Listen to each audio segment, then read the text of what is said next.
الحمد لله رب العالمين والصلاة والسلام على رسوله الأمين وعلى آله وصحبه أجمعين أما بعد قال النبي صلى الله عليه وسلم خيركم من تعلم القرآن وعلمه وقال النبي صلى الله عليه وسلم لا يقعد قوم يذكرون الله عز وجل إلا حفتهم الملائكة وغشيتهم الرحمة ونزلت عليهم السكينة وذكرهم الله في من عنده حديث صحيح۔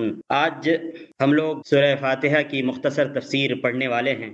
حمد و ثنا کے بعد میں نے آپ کے سامنے دو حدیث رکھی۔ سب سے پہلی حدیث میں اللہ کے نبی صلی اللہ علیہ وسلم فرماتے ہیں کہ تم میں سے سب سے بہتر انسان وہ ہے جو قرآن مجید کو خود سیکھے اور سیکھ کر کے دوسروں کو سکھلائے۔ اور دوسری حدیث میں اللہ کے نبی صلی اللہ علیہ وسلم نے فرمایا کہ جب بھی کوئی قوم کہیں پر جمع ہوتی ہے اور اللہ تبارک و تعالیٰ کا ذکر و اذکار کرتی ہے، قرآن و حدیث کی تعلیم دیتی ہے، تو اللہ تبارک و تعالیٰ کی رحمتیں ان کو ڈھانپ لیتی ہے۔ فرشتے ان کی حفاظت کے لیے ان کے ارد گرد کھڑے ہو جاتے ہیں، ان کی حفاظت فرماتے ہیں، اور اللہ تبارک و تعالیٰ ان پر سکینت نازل کرتا ہے، اطمینان نازل کرتا ہے، اور اللہ تبارک و تعالیٰ ان بندوں کا تذکرہ اپنے پاس موجود فرشتوں کے پاس کرتا ہے۔ ہم لوگ سورہ فاتحہ کی تفسیر پوائنٹ بائی پوائنٹ انشاءاللہ سمجھنے کی کوشش کریں گے۔ سب سے پہلے میں آپ لوگوں کے سامنے سورہ فاتحہ کی فضیلت، اس کی کیا اہمیت ہے، کیا فضیلت ہے، کیا عظمت ہے، قرآن و حدیث کی روشنی میں اس کو واضح کرنے کی کوشش کروں گا۔ محترم سامعین، یہ وہ صورت ہے جس کو ہم ہر فرض نماز میں وجوبی طور پر ہر رکعت میں دہراتے ہیں۔ 5 اوقات میں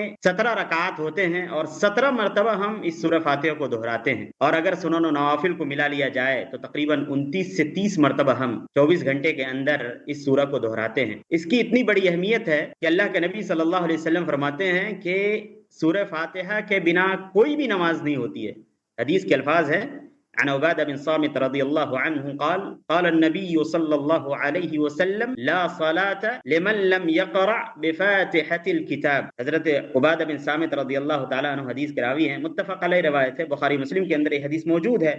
اللہ کے نبی صلی اللہ علیہ وسلم فرماتے ہیں کہ اس شخص کی کوئی بھی نماز نہیں ہوتی ہے جس نے اپنی نماز کے اندر سورہ فاتحہ نہیں پڑھی۔ گویا کہ سورہ فاتحہ یہ نماز کے ارکان میں سے ایک رکن ہے۔ اگر نماز کے ارکان میں سے کوئی ایک رکن بھی ہم سے چھوٹ جاتے ہیں تو ہماری نماز نہیں ہوتی ہے۔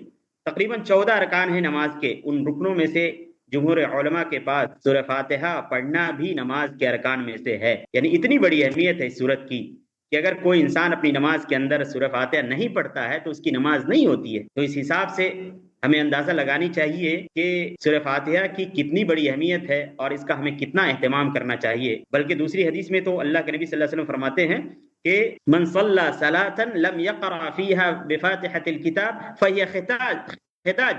3 مرتبہ اللہ کے نبی صلی اللہ علیہ وسلم نے فرمایا کہ یہ ناتمام نماز ہے۔ اگر کوئی انسان سورہ فاتحہ اپنی نماز کے اندر نہیں پڑھتا ہے تو یہ جو ہے غیر کامل ہے، نامکمل ہے، ناقص ہے اس کی نماز۔ صحیح مسلم کے اندر یہ حدیث موجود ہے۔ ان دونوں حدیث کی روشنی میں پتہ لگتا ہے کہ سورہ فاتحہ کتنی بڑی اہمیت ہے اس کی کہ اگر کوئی انسان نماز کے اندر نہ پڑھے تو اس کی نماز نہیں ہوتی ہے۔ اندازہ لگائیے کہ اگر کوئی انسان 50 سال 60 سال تک نماز ادا کرتا ہے، اس کے بعد اس کا انتقال ہو جاتا ہے، اور خدا نخواستہ کہیں ایسا ہو کہ اللہ تبارک و تعالیٰ کے پاس جائیں اور وہ شخص اپنی نماز کے اندر سورہ فاتحہ نہ پڑھی ہو اور ان کی تمام نمازوں کو ضائع کر دیا جائے، ان کے منہ پر دے ماری جائے، تو کتنا بڑا نقصان ہوگا۔ اسی لیے ہمیں چاہیے کہ ہم سورہ فاتحہ کو خود یاد کریں اور اپنے گھر والوں کو، اپنے معاشرے والے کو، اپنے سماج والوں کو، یعنی ہر مسلمان کو سورہ فاتحہ کا یاد کرنا بہت ہی ضروری ہے، کیونکہ یہ نماز کے ارکان میں سے ہے اور نماز ہر انسان پر، ہر مسلمان پر پڑھنا فرض ہے۔ اس کی اتنی بڑی اہمیت ہے اس سورت کی کہ اللہ تبارک و تعالیٰ نے اپنے نبی پر اپنی نعمت کا اظہار کرتے ہوئے فرماتا ہے، اعوذ باللہ من الشیطان الرجیم، وَلَقَدْ آتَيْنَاكَ سَبْعًا مِّنَ الْمَثَانِي وَالْقُرْآنَ الْعَظِيمِ، کہ اے نبی ہم نے آپ کو 7 المثانی دیا اور قرآن عظیم عطا فرمایا۔ یعنی اللہ تبارک و تعالیٰ نے نبی صلی اللہ علیہ وسلم کو، یعنی سورہ فاتحہ یہ 7 آیت والی یہ جو سورہ دیا ہے، اس کو احسان کے طور پر گناتے ہوئے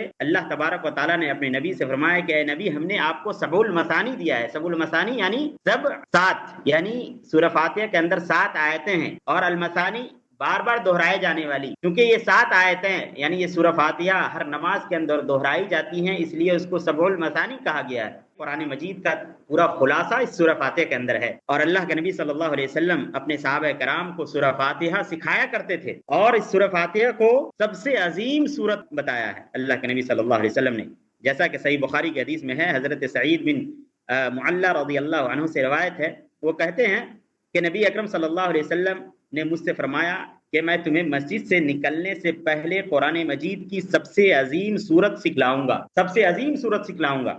انہوں نے بیان کیا کہ پھر آپ صلی اللہ علیہ وسلم نے میرا ہاتھ پکڑ لیا، جب آپ صلی اللہ علیہ وسلم مسجد سے نکلنے لگے تو میں نے عرض کیا کہ اے اللہ کے رسول صلی اللہ علیہ وسلم، آپ نے فرمایا تھا کہ میں تمہیں قرآن کی سب سے عظیم سورت سکھلاؤں گا، تو آپ صلی اللہ علیہ وسلم نے فرمایا کہ ہاں یہ وہ سورت الحمدللہ رب العالمین الرحمن الرحیم مالک یوم الدین یعنی سورۃ الفاتحہ ہے، یہ سب سے عظیم سورت ہے قرآن مجید کی۔ تو اللہ کے نبی صلی اللہ علیہ وسلم نے ان کو سورہ فاتحہ سکھلایا، بلکہ یہ اتنی عظیم سورت ہے کہ اس سے پہلے کبھی بھی کسی نبی کو اس طرح کی چیزیں نہیں دی گئی، جیسا کہ صحیح مسلم کے اندر ایک واقعہ ذکر ہے کہ حضرت عبداللہ بن عباس رضی اللہ عنہما سے روایت ہے کہ کہتے ہیں کہ ایک مرتبہ حضرت جبرائیل علیہ السلام نبی اکرم صلی اللہ علیہ وسلم کے پاس بیٹھے ہوئے تھے کہ اچانک انہوں نے اپنے اوپر سے دروازہ کھلنے کی آواز سنی، انہوں نے اپنا سر اٹھایا اور کہا یہ آسمان کا ایک ایسا دروازہ ہے جو آج ہی کھلا ہے، اس سے پہلے کبھی نہیں کھلا۔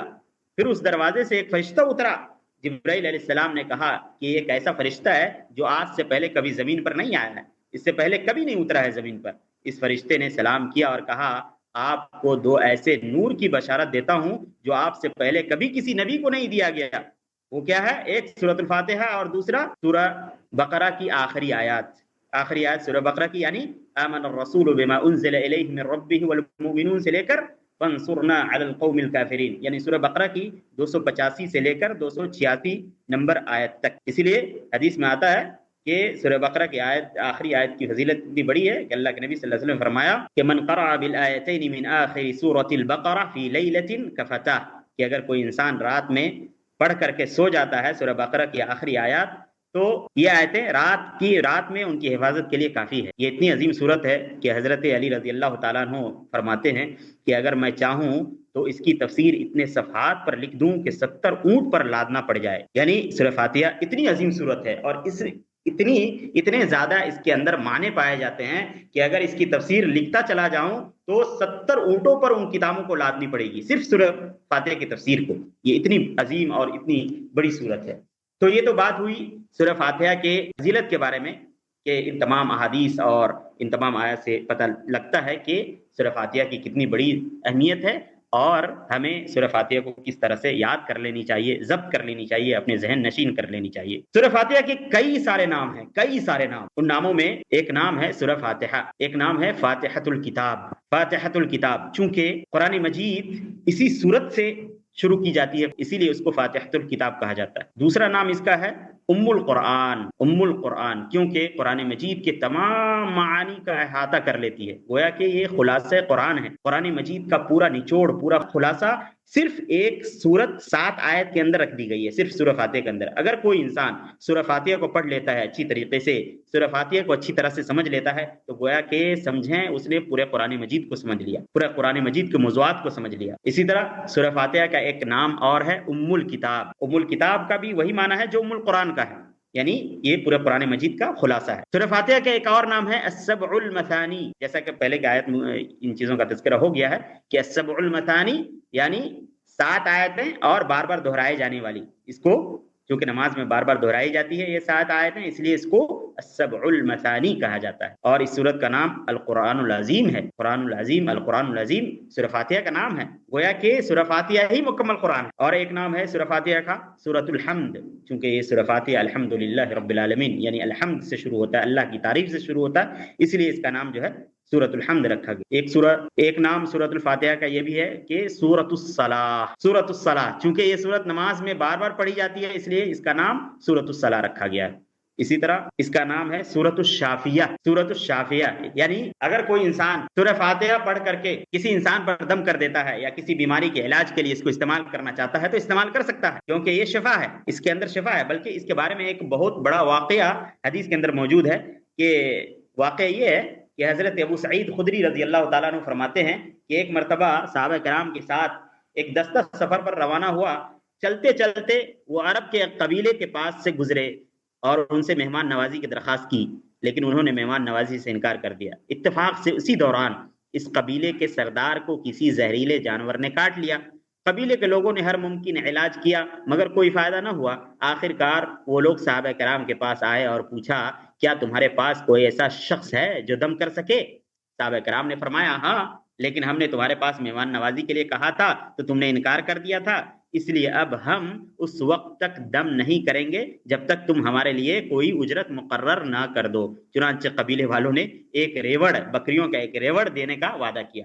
حضرت ابو سعید خدری رضی اللہ عنہ فرماتے ہیں میں ان کے پاس گیا اور سورہ فاتحہ پڑھ کر اس سردار پر دم کرنا شروع کر دیا. میں اس پر پڑھ کر دم کرتا رہا.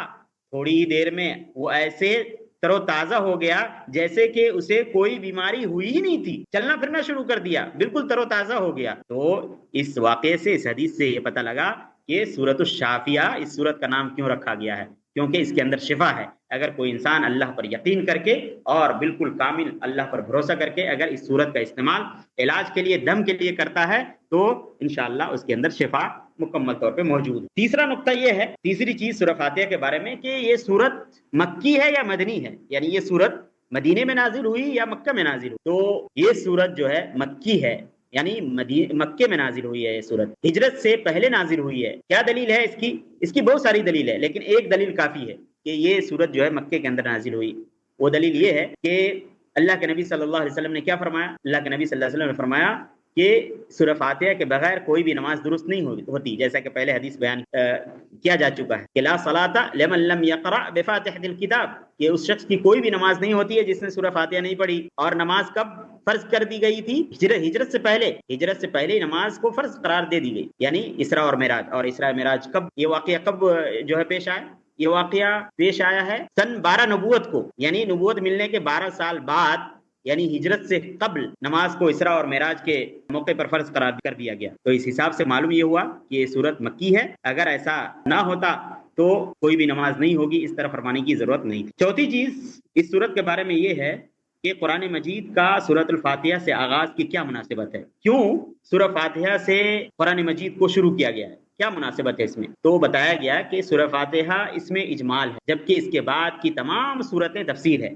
گویا کہ یہ ایک مقدمے کی حیثیت رکھتی ہے. یعنی جب بھی کوئی کتاب کھولتے ہیں، جب بھی کوئی کسی آتھر، کسی مصنف یا مؤلف کی کتاب کھولتے ہیں تو سب سے پہلے اس میں کیا پاتے ہیں؟ مقدمہ پاتے ہیں. یعنی مقدمے کے اندر مؤلف کیا کرتا ہے، آتھر کیا کرتا ہے، اس میں اپنے آگے بیان کی جانے والی ساری چیزوں کا خلاصہ ایک صفحے 2 صفحے کے اندر بیان کر دیتے ہیں. اس کو کہتے ہیں مقدمہ. تو گویا کہ قرآن مجید کا سارا خلاصہ سورہ فاتحہ کے اندر ہے، گویا کہ یہ مقدمے کے طور پر ہے. تو یہ مناسبت ہے. اور سب سے اہم چیز اس سورت کے بارے میں یہ کہ اس سورت کا موضوع کیا ہے، اس کے اندر کیا کیا ٹاپک، کیا کیا عنوان، کیا کیا موضوع پر اس میں بحث کی گئی ہے سورہ فاتحہ کے اندر. تو سب سے پہلی چیز سورہ فاتحہ کے اندر توحید کی تینوں قسموں کا ذکر کیا گیا. توحید کی تینوں قسموں کا ذکر کیا گیا ہے. سب سے پہلے توحید ربوبیت. توحید کی 3 قسمیں ہیں: توحید ربوبیت، توحید الوہیت، توحید اسماء و صفات. یہ تینوں قسموں کا ذکر اس سورت کے اندر کر دی گئی ہے اور پورا قرآن مجید اسی کے ارد گرد گھوم رہا ہے. اور یہ چیز سب سے اہم ہے سورہ فاتحہ کے اندر کہ توحید کی تینوں قسموں کا ذکر اس میں کر دیا گیا ہے. جیسے سب سے پہلا توحید ربوبیت کا ذکر ہے. کہاں پہ، کس آیت میں ہے؟ الحمدللہ رب العالمین. الحمدللہ رب العالمین کی تمام تعریف اللہ ہی کے لیے ہے جو سارے جہان کا پالن ہار ہے. یہ پالنے والا یہ کون ہے؟ اللہ تبارک و تعالیٰ. یہ کیا ہے؟ ربوبیت ہے، توحید ربوبیت ہے. یہ پالنے والا، کھلانے والا، رزق دینے والا، کائنات چلانے والا، سب کو پیدا کرنے والا، یہ اللہ تبارک و تعالیٰ کے افعال ہیں. اور اللہ تبارک و تعالیٰ کے افعال میں اللہ کو اکیلا اور تنہا ماننا یہی توحید ربوبیت ہے.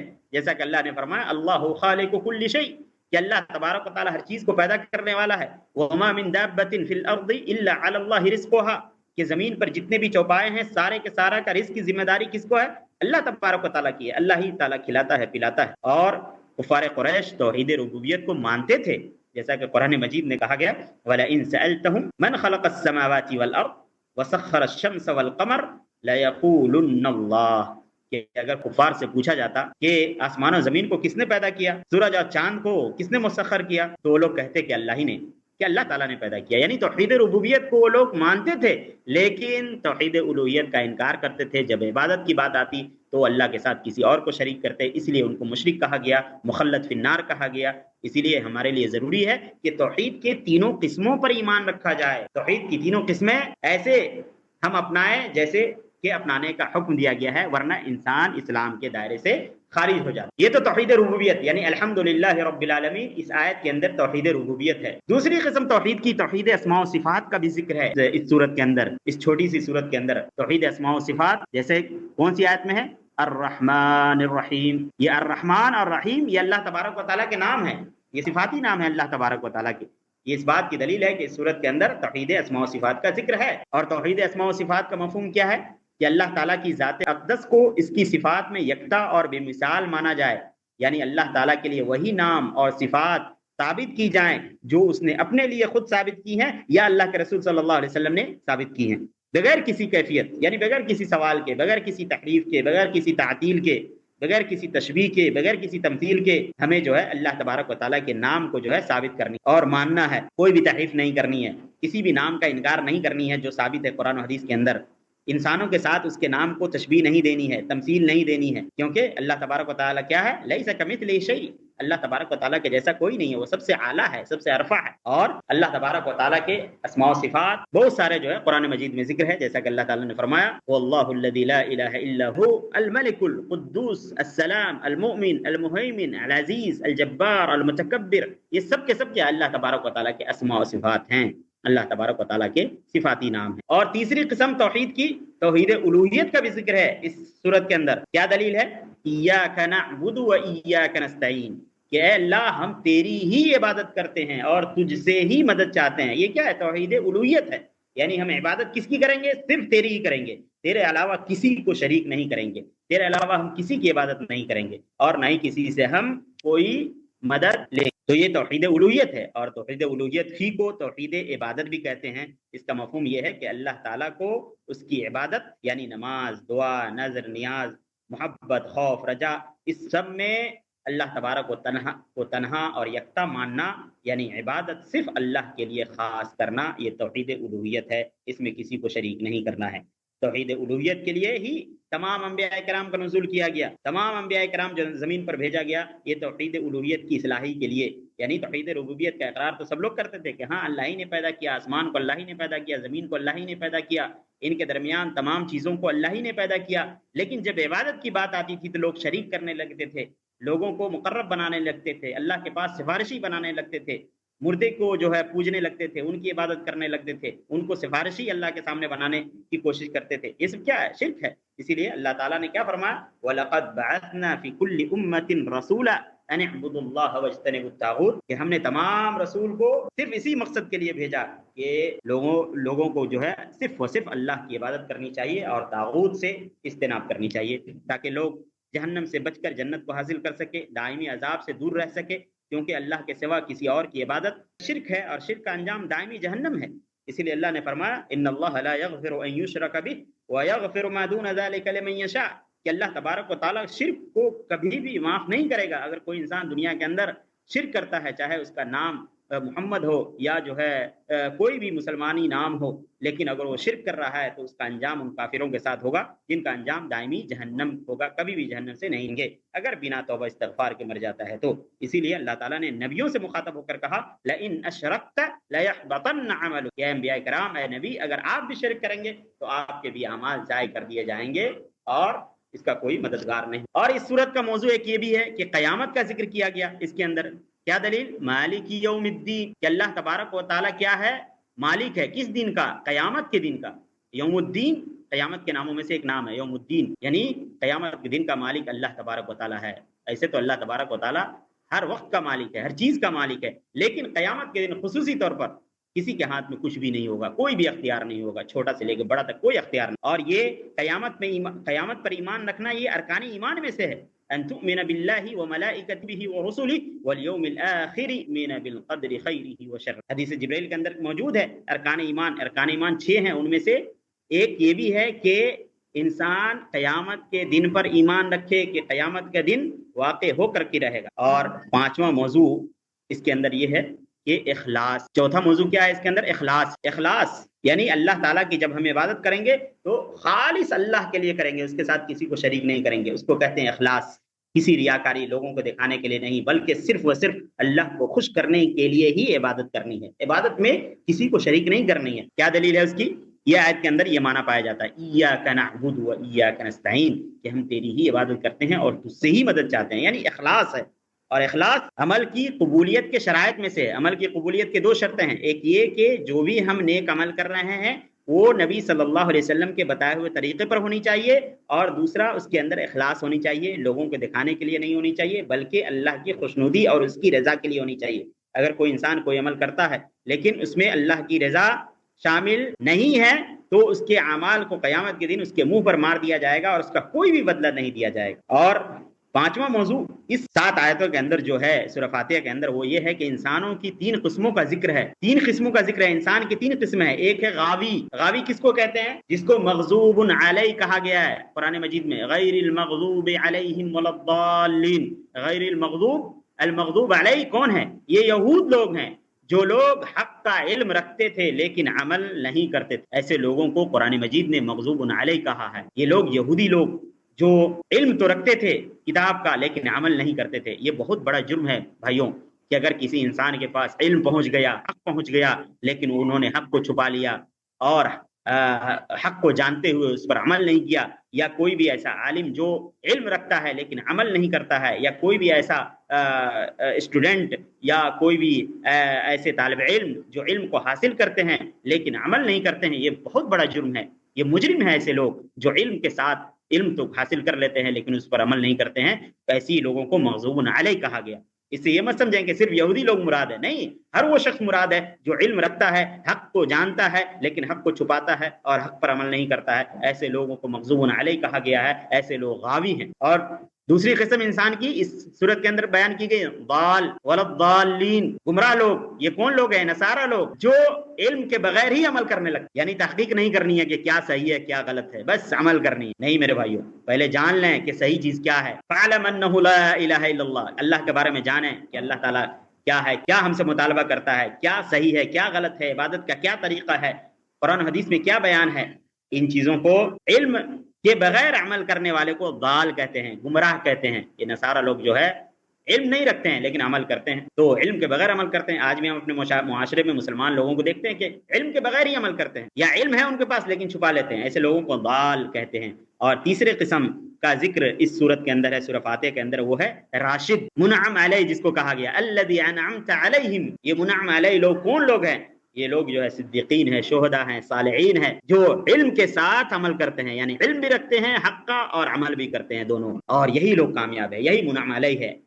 اور ایسے ہی لوگوں کے طریقے پر چلنے کی ہدایت اس صورت کے اندر دعا مانگنے کا طریقہ سکھایا گیا ہے. اور ایک موضوع یہ بھی ہے کہ دعا کا طریقہ سکھایا گیا ہے کہ ہمیں دعا کیسے مانگنی ہے. یعنی سب سے پہلے اللہ تعالیٰ کی تعریف کرنی ہے، اللہ کی جو ہے اس کی جو حمد و ثنا بیان کرنی ہے. اس کے بعد اللہ تبارک و تعالیٰ سے قربت حاصل کرنے کے بعد اس کے بعد اللہ سے اپنی ضروریات مانگنی ہے. تو دعا کا طریقہ بھی سکھلایا گیا. اور سب سے اہم دعا یہ ہے اہدنا الصراط المستقیم، کہ ہمیں سیدھا راستہ دکھا. اللہ تعالیٰ ہمیں سیدھا راستہ، کون سا سیدھا راستہ؟